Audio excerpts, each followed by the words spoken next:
Hi, and welcome to a Drafthouse Diary for Friday, July 19th, 2024, when I came out here once again to the Alamo Drafthouse at Littleton's Aspen Grove to see Despicable Me 4. Now, I liked the early Despicable Me movies. I thought they were very good, and I thought the sequels actually worked better than a lot of sequels do. Unlike some franchises, this is not one that needs to undo every previous story and bring themselves back to their original status quo in order to tell the same story over again. The characters in Despicable Me actually get to grow, actually get to evolve and change in who they are and who their relationships are. That's kind of the point of the series, and I appreciate that.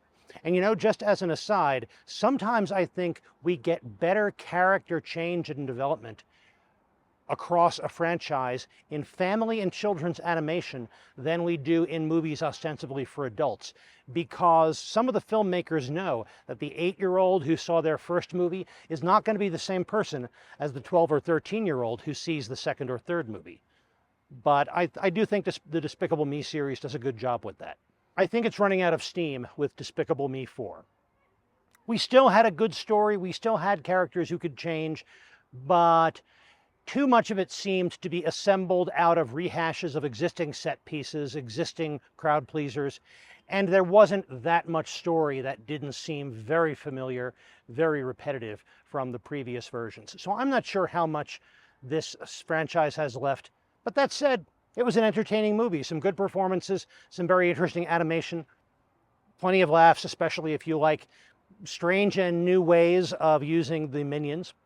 So will you enjoy this if you enjoyed the previous Despicable Me movies? Sure. Was it worth a trip out to the movies just to see this? Maybe, maybe not. But I did take a trip out to the movies to see this, so other parts of my trip to the Alamo. The pre-show was custom for this feature, so it seemed. There were a lot of things about robots and mechanization, and of course there were a lot of gadgets, and not exactly robots, but giant mecha and other contraptions, everything from a supervillain's wheelchair to a giant flying roach machine. And I could see the tie-in for some of these commercials and things. There were a lot of commercials for robot toys, for example, and a silent movie involving a mechanized apartment that I could kind of see the tie-in. There wasn't a previously on Despicable Me, which I would have appreciated. They wouldn't have had to necessarily make a big comedy routine out of it, but a few reminders of where the characters had been and where they were before this movie began would have been welcome. But all in all, still an entertaining and enjoyable pre-show. Did get some food at this trip to the Alamo. I got the Philly cheesesteak, which I haven't had in a while. I have found that to be uneven, both within a single sandwich and from one location, one serving to another.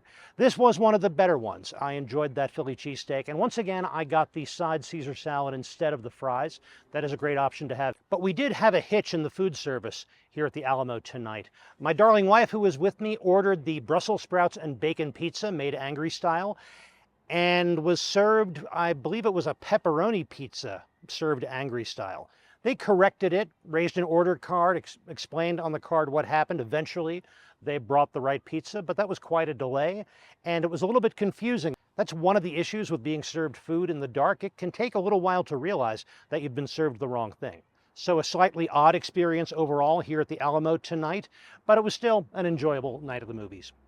I hope you enjoyed this Drafthouse Diary. If you did, please click that like button. If you want to be sure to see more of these, click subscribe. But most important, thank you very much for joining me. I appreciate it. I'll be back soon with more. In the meantime, enjoy your movies, and when you do, stay till the end of the credits.